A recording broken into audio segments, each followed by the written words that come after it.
Soo dhawaada carruurey. Waa mar kale iyo barnaamijkeenii. Waxaa jiray guri bangalaha oo gaboobay, taasoo bisadu ku dhex xukumi jirtay kumanaan fara badan oo jirar ah. Kumanaanka jirarka ah, bisadu maalin walba waxay u dirin jirtay waxqabadka ay u baahan tahay iyo dahab. Kolba wixii ay magaalada ka soo qaadaan ayay bisada mana ay jeclaysan shaqadeedan ay u qabanayaan, marna raalli kama ahayn jirarku. Dabeed maalin maalmaha ka mid ah ayaa waxa uu shiray jirarkii si ay wax isugu wadaan, bisadana aanay u ogolaan cadaalad daradan ay ku wadaan xaq daradan faraha badan leh. Madaxaas ayaa shiriyay jirarkii si ay wax khaldan ugu sheegaan bisada. Bisadii ayaa ula yimaadeen waxa ay u sheegayeen, dabeedna waxay ku yidhaahdeen qasnada halka wax ku urursan jirna ayaa jirtay.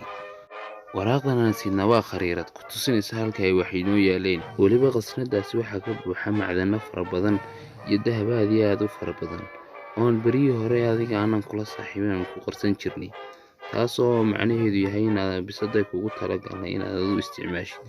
Waraaqdana waa tan kugu talagalnay inay kaagto meesha si fiican kuu tusto. Bisadii ayaa faraxday qosaaltayna, waxaana tiri tani waxa u egtay qasnad heer sare ah oo aniga laygu talagalay. Waayahay, aad baad u fiicantihiin arrinkaa soo gudbiseen, waana idinka mahad celinayaa. Iminkana waxaa loo baahan yahay inaad meeshan iskaga tagtaan si aan qasnadu u taaban doonto. Jirarkii dhammaantood waa ay tegeen, guryahoodina waa ay ku laabteen. Bisadii waxay u socdaashay meeshii si ay u tagto. Dariiqu aad ayaa u dheeraa, laakiin jirarkii marna kama ay hadhin ee way daba socdeen. Kolbana way ka dhuumanayeen oo way ka gabanayeen, aayarna way daba socdeen. Jirarkii way ogaayeen in wadada loo maray qasnada ay fog tahay, muddo dheerna ay ku qaadanayso. Bisadu aad iyo aad bay u daalayso.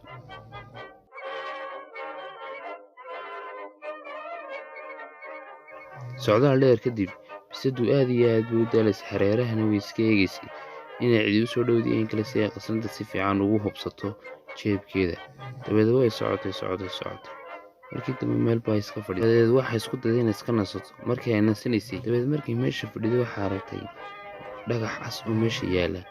Waa tan halkii qasnada loogu talagalay, khariiradeedana aan haystay. Dabeed hareeraha ayay iska eegtay, meeshii ayay isku dayday inay qodo si ay si fiican ugu qodo ay qasnadii la soo baxdo. Dabeed markii aad u qoday awooddeedii dhan ay isticmaashay ayaa uu godka hoos ula dhacay anuu la go'ay. Dabeed waa meel loogu talagalay isla markiiba bisadii markii ay godkii ku dhacday, jirarkii ayaa soo dul istaagay bisadii si ay u eegaan waxa ay godka ka fashay. Dabeedna way ku qosqosleen. Kadib bisadii markii ay ku dhacday madaxaas ayaa hadlay, waxaana uu sheegay bisadii, waxaad maalmahan oo dhan samaynaysa ayaa waxaan ahaa dulmi ayaad nagu haysay. Karbaashkaagna noocan ayaa u noqonaya. Halkan waxaad ku jiri doontaa ilaa iyo qiyaamuhu halkan kaaga dhacay. Weliga ayaa allah halkaasaad ku jiri. Arrinkana annaga ayaa ugu talagalnay. Waxa qasnadahana ugumanaan talagelin, miji habaabin baan ugu talagalnay si aad hore ugu dhimatid iyo dulmigeed nagu haysay. Bisadii ayaa tiri, ma waxaasaan idinku maamulay, miidaan iga xishoonayn. Sidaad tihiin dee meesha iga saara. Jirarkii ayaa intay iskugu tegeen godkii isku dayay inay dusha ka daboolaan, weligeed yaa lahaydna si ay ugu jirto. Dabeedna waxay soo jiideen dhagax weyn oo meesha yaala. Godkii ayaa dhagaxii dusha ka saaray bisadu ku jirtay. Masiirkeedu ama bahalkeedu oo halkaa u noqdo, weligeedna ugu noolaa.